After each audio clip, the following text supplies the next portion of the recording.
Halo, halo. Okey. Assalamualaikum dan selamat malam. Test mic dulu. Dengar tak? Dengar tak? Jelas tak suara? Cuba komen dulu.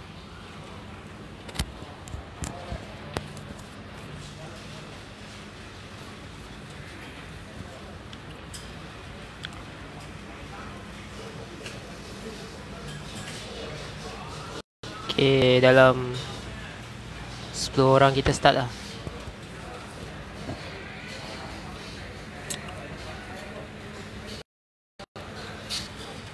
Hai Abang Ben.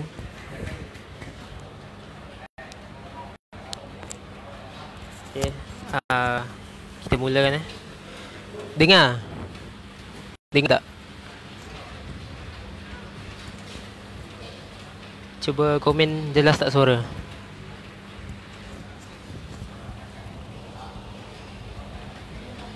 Okey, saya mula. Okey. Jelas tak suara? Suara jelas tak? Okey, okey. Okey. Alright. Okey, bismillahirrahmanirrahim. Assalamualaikum dan selamat malam kepada semua pendengar setia Kubu. Okey, malam ni kita akan teruskan dengan siri kuliah Borneo yang ketujuh, iaitu tuntutan Filipina ke atas Sabah, keabsahan daripada perspektif sejarah. Okey. Untuk mereka yang belajar dalam bidang sejarah, hubungan antarabangsa, sains politik, mereka akan faham bahawa isu tuntutan Sabah oleh Filipina ini sebenarnya isu bermusim. Okey, ia merentas zaman lah. Dan pada bulan 7 yang lepas, setiausaha luar Filipina memuat naik status Twitter dia yang mengatakan bahawa Sabah bukan dalam Malaysia, dan ahli jawatan kuasa Kementerian Luar Filipina pada ketika itu meluluskan cadangan untuk memasukkan negeri Sabah di dalam peta pasport Filipina. Jadi tindakan itu satu tindakan yang sangat tidak patutlah dan provokatif, sebab Malaysia sudah menjadi sebahagian daripada Malaysia kan. Lepas tu lagi, tapi itu sekadar cadangan lah, dan ia perlu dibentang dibaca di peringkat kedua dan ketiga di Dewan Perwakilan Filipina. Okey, untuk memahami faktor isu tuntutan Filipina kepada Sabah ni dari perspektif sejarah lah, kita tak akan lari dari membincangkan tentang Kesultanan Sulu dan Kesultanan Brunei lah. Dua kesultanan besar ini yang menjadi citra Sabah sejarah.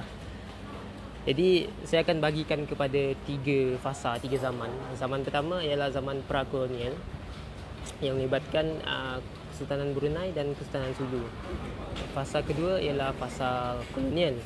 Waktu tu British, SBUB, Sepanyol, Amerika Syarikat mula memainkan peranan lah. Dan fasa yang ketiga ialah fasa pasca kolonial, iaitu selepas pembentukan Malaysia lah, di mana tuntutan tu masih berlaku. Okey. Jadi kita masuk kepada fasa pra-kolonial. Ya, mana kita? Okey, fasa pra-kolonial pada abad ke-15, wilayah Sarawak dan Borneo Utara itu sendiri, masa tu belum wujud lah Borneo Utara sebab British belum datang kan. Jadi wilayah timur Borneo Utara lah kita sebut macam tu lah, dikuasai oleh Kesultanan Brunei, dan Kesultanan Sulu ketika itu berada di bawah pengaruh Kesultanan Brunei ketika era Sultan Bolkiah, Sultan Muhammad Shah, di mana masa tu memang Brunei memang tengah gemilang lah. Jadi dalam Tarsilah Brunei, iaitu zaman kegemilangan dan kemasyhuran, tulisan Jamil Al-Sufri, beliau mengatakan tuntutan Sabah oleh Filipina ni, ramai orang ingat dia bermula pada 1962. Itu tuntutan secara rasmi, tapi sebenarnya tuntutan ni dia dah bermula sejak dari era Kesultanan Brunei itu sekali. Okey, iaitu masa tercetusnya perang saudara Brunei pada tahun 1661. Okey, perang saudara Brunei ni dia bermula disebabkan oleh persengketaan antara Pangeran Abdul Mubin dan Sultan Muhammad Ali, Sultan Brunei ketika itu. Punca dia anak kepada Sultan Muhammad Ali, iaitu Pangeran Muda Bongsu, dia telah membunuh Pangeran Muda Alam, iaitu anak Pangeran Abdul Mubin. Anak Sultan Muhammad Ali tadi, Pangeran Muda Bongsu, membunuh anak kepada Pangeran Abdul Mubin, iaitu Pangeran Muda Alam, disebabkan oleh Pangeran Muda Alam itu menyindir Pangeran Muda Bongsu disebabkan kekalahan beliau dalam menyabung ayam. Itu je sebabnya. Ini dari Tazkilah Brunei lah. Okey. Tulisan Jamil Al-Sufri, bukan rekaan saya sendiri, tulisan. Jadi bila kematian anak Pangeran Abdul Mubin tadi, beliau mula menuntut bela atas kematian anak beliau, dan tuntutan bela tu berakhir dengan kematian Sultan Muhammad Ali, iaitu Sultan Brunei ketika itu. Jadi selepas beliau membunuh dan menewaskan Sultan Muhammad Ali, beliau menabalkan diri sebagai Sultan Brunei, iaitu menggunakan gelaran Sultan Abdul Mubin lah. Jadi anak kepada Sultan Muhammad Ali, iaitu Sultan Pangeran Muhyiddin, dilantik oleh Sultan Abdul Mubin sebagai bendahara, Pangeran Bendahara Muhyiddin. Jadi tindakan beliau melantik anak Sultan Muhammad Ali tadi, agar pengikut Sultan Muhammad Ali tadi tidak menentang pemerintahan Sultan Abdul Mubin ketika itu. Tapi langkah itu berakhir dengan perang saudara lah, disebabkan oleh pengikut Sultan Muhammad Ali dan anak beliau sendiri, iaitu Sultan Bendahara Muhyiddin ketika itu tidak puas hati lah lepas pembunuhan Sultan Muhammad Ali dan menuntut pembelaan. Jadi beliau Sultan Muhyiddin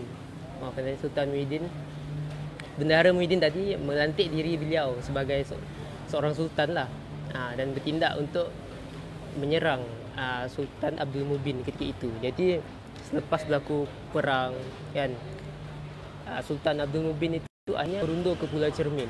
Jadi dalam Tersilah Brunei ini jelas menyatakan yang bahawa peperangan yang 10 tahun lah, 61 hingga 1672 macam tu lah, berakhir di Pulau Cermin. Di Pulau Cermin ni Sultan Abdul Mubin telah berkubur di situ, dan Sultan Muhyiddin ketika itu tidak dapat menembusi kubu Sultan Abdul Mubin. Jadi beliau telah mengutus surat kepada Sultan Sulu ketika itu, iaitu Sultan Shahabuddin. Jadi dalam Tersilah Brunei itu sendiri memang ada menyatakanlah bahawa Sultan Muhyiddin ketika itu memang ada mengutus surat secara rahsia untuk meminta bantuan daripada tentera Sulu, iaitu Sultan Shahabuddin, untuk menewaskan Sultan Abdul Mubin yang berkubur di Pulau Cermin. Dan dalam persejarahan Sulu itu sendiri memang ada menyatakan lah dari perspektif Filipina asalnya. Contoh Jalan Nadi Rasul, Abdul Seiza Abdul Majid memang berkata memang ada surat untuk meminta bantuan tentera Sulu oleh Sultan Muhyiddin untuk menyerang Abdul Mubin.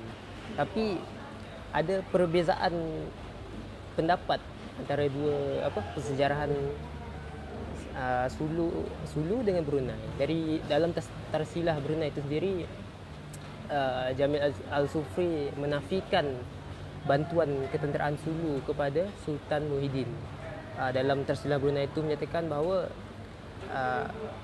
tentera Sulu yang diutuskan oleh Sultan Shahabuddin bersembunyi di Pulau Kengiaran, begitulah, Pulau Kengiaran yang berhampiran dengan Pulau Cermin.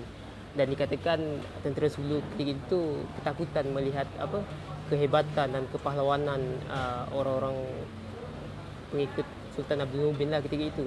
Dan Sultan Muhyiddin bersendirian melawan tentera Sultan Abdul Mubin. Dan selepas berakhirnya perang yang berpihak kepada Sultan Muhyiddin, tentera-tentera Sulu yang bersembunyi ketika itu barulah mendarat di Pulau Cermin dan memungut hasil perang dan menuntut janji lah, ya kan? Sebab janji dia, jika tentera Sulu membantu Sultan Muhyiddin menewaskan Sultan Abdul Mubin, Sultan Brunei, iaitu Sultan Muhyiddin ketika itu akan menganugerahkan wilayah pantai timur Sabah lah kepada Sultan Sulu. Tapi disebabkan oleh kegagalan memenuhi syarat perjanjian itu, jadi Sultan Muhyiddin, okey, iaitu Sultan Brunei ketika itu menolak tuntutan Sultan Shahabuddin, Sultan Sulu, ke atas wilayah pantai timur Sabah. Okey. Tapi ini tidak bermakna tentera-tentera Sulu secara keseluruhannya adalah mengecut, tidak. Ini dari tersilah Brunei lah, sebab dalam persejarah lain tentera-tentera Sulu ni memang terkenal dengan kepahlawanan dan keberanian mereka. So, contoh sepanjang pendudukan Sepanyol kan, dari tahun 1565 hinggalah 1850, mereka tak pernah kalah. Jadi di sini boleh dikatakan yang pahlawan Sulu ni boleh dikatakan yang hebat lah. Cuma inilah dari tersilah Brunei mereka cakap bersembunyilah ketika itu. Jadi tuntutan Sultan Shahabuddin ke atas pantai timur Sabah ketika itu ditolak secara total. Tapi disebabkan oleh kelemahan kelemahan penguasaan Brunei ke atas Sabah ketika itu, ialah lepas perang saudara kan, banyak melibatkan belanja perang. Jadi penguasaan kuasa Sultan Brunei ke atas seluruh Sabah itu semakin lemah, dan Sultan Sulu ketika itu mengambil peluang untuk meluaskan pengaruh dan wilayah, meluaskan pengaruh ke atas wilayah Sabah, terutamanya di bahagian pantai timur Sabah secara de facto lah. Dan perkara ini diterima oleh diterima umum lah oleh para sejarawan, sebabkan wilayah pantai timur Sabah dari pada abad ke-18 hingga abad ke-19 memang dikuasai oleh Kesultanan Sulu. Memang diterima umum. Jadi dari tahun 1703 hingga 1878 itu memang pantai timur Sabah dikuasai oleh kekuasaan Sulu. Walaupun Brunei ketika itu menolak pendudukan Sulu ke atas pantai timur Sabah, tapi orang Kesultanan Sulu masih menganggap wilayah pantai timur tu telah diberikan kepada mereka. Okey, jadi lepas era pra-kolonial kan, kita masuk kepada era kolonial, iaitu fasa penjajahan. Jadi selepas kita masuk Sepanyol dululah. Okey, Sepanyol dia mula menduduki Filipina iaitu ketika abad ke-16 lah, 1565. Miguel Lopez lupa nama lah macam tu. Dia datang ke Filipina dan menguasai Manila lah, di Cuba. Manila. Dan lepas dia cuba menawan keseluruhan Filipina hinggalah ke selatan Filipina. Sampailah ke 1850 tak silap saya. Kesultanan Sulu telah ditawan sepenuhnya oleh kuasa Sepanyol. Dan pada 1877, masa ketika itu British mula memasuki kawasan Saran, perairan Sabah. William Treacher di Labuan, Alfred Dane, Von Overbeck seperti yang dibentangkan oleh saudara Yusri sebelum ni.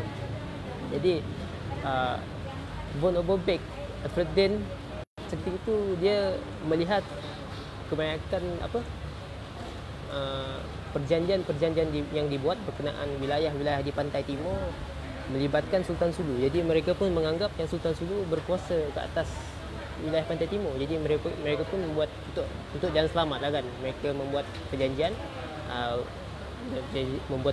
dengan Sultan Brunei dan Sultan Sulu, iaitu Sultan Jamalul Alam masa tu. Jadi 1877 ngam pula masa tu Kesultanan Sulu telah ditawan dan mereka cuba memohon bantuan daripada British dan meminta perlindungan. Jadi maka termeterailah perjanjian pada tahun 1878. Perjanjian inilah yang menjadi isu besar dan menjadi justifikasi oleh Filipina dalam menuntut haknya ke atas Sabah. Sebab dalam perjanjian 1878 ni dia menyatakan serahan lah, tapi serahan yang dimaksudkan dalam perjanjian ini adalah serahan kekal. Jadi serahan kekal kan. Jadi kalau ditafsir secara literal, kekal itu bermaksudnya selama-lamanya lah kan. Selagi adanya bulan dan bintang, hingga kiamat lah. Jadi bila serahan secara kekal, maksudnya Sabah ni tak boleh dituntut balik kan. Ha. Tapi disebabkan tuntutan itu sebagai istilah pajakan tu, jadi sering dipetikai lah dan dikenakan bayaran daripada sebanyak $5,000 lah masa tu, dari Sungai Pandasan hingga ke Sungai Sibuku. Okey. Jadi dalam perjanjian tu 1878, Kesultanan Sulu telah menyerahkan hak dan kedaulatan wilayah pantai timur Sabah kepada Von Overbeck dan Alfred Dane, yang serta disaksikan oleh William Hood Treacher, iaitu ejen British di Labuan ketika itu. Jadi British ketika itu mentafsir perjanjian itu sebagai penyerahan kekal, iaitu untuk selama-lamanya lah kan, bukannya pajak lepas tu boleh ambil balik. Sebab dalam perjanjian itu sendiri ada kata permanent lease, secara kekal lah. Jadi masa itu juga kita boleh tafsirkan bahawa kedaulatan dan hak Kesultanan Sulu pada tahun 1878 telah hilang ke atas pantai timur Sabah. Jadi selepas tu kuasa Sepanyol tak puas hati lah kan, sebab masa tu Sepanyol dah kuasai selatan Filipina. Tapi pandai-pandai pula Sultan Jamalul Alam buat buat perjanjian dengan British tanpa pengetahuan pihak Sepanyol. Sedangkan sepatutnya Sepanyol sudah menguasai seluruh Kesultanan Sulu. Jadi dia tak puas hati. Sepanyol tak puas hati. Dia bantahlah keputusan perjanjian tu 1878, dan akhirnya dia membawa kepada Protokol Madrid 1885. Dan 1881 pula Syarikat Berpiagam Borneo Utara British, SBBUB, telah ditubuhkan. Jadi pengaruh British tu mula lebih kuat lah kat atas Sabah ketika itu. Jadi balik kepada Protokol Madrid kan. Protokol Madrid tu menetapkan bahawa Sepanyol mengiktiraf penguasaan British ke atas wilayah di pantai timur Sabah.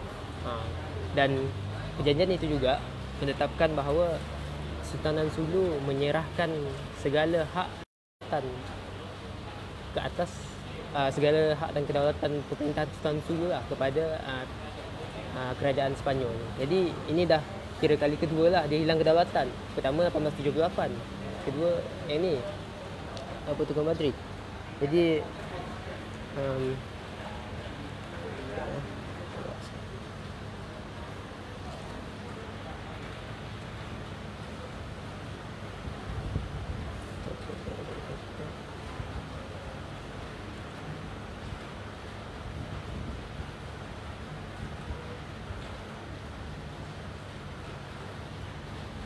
okey, selepas Protokol Madrid tu 1885, masa tu dah kira dah settle lah, dah reda isu tu sekejap. Sebab Sepanyol sebagai akui yang British menguasai Sabah, Kesultanan Sabah ketika itu. Lepas tu masuk pula Amerika Syarikat. Amerika Syarikat ni lepas dikalahkan Sepanyol kan dalam perang Kuba, lepas tu membawa kepada Perjanjian Paris 1898. Perjanjian Paris 1898 ini mengesahkan bahawa Sepanyol telah menyerahkan segala hak dan wilayah jajahan dia, terutama di Filipina lah, kepada Amerika Syarikat. Dan selepas daripada itu rasminya, dan Amerika Syarikat mula bertapak di Filipina. Okay. Jadi selepas daripada itu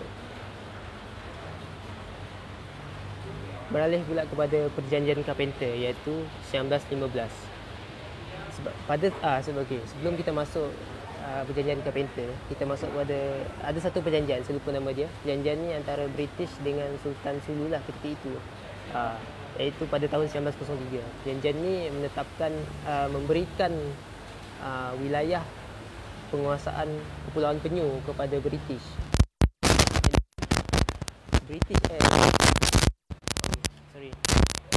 Jadi Sultan Sulu pada tahun 1903 ada perjanjian dengan British.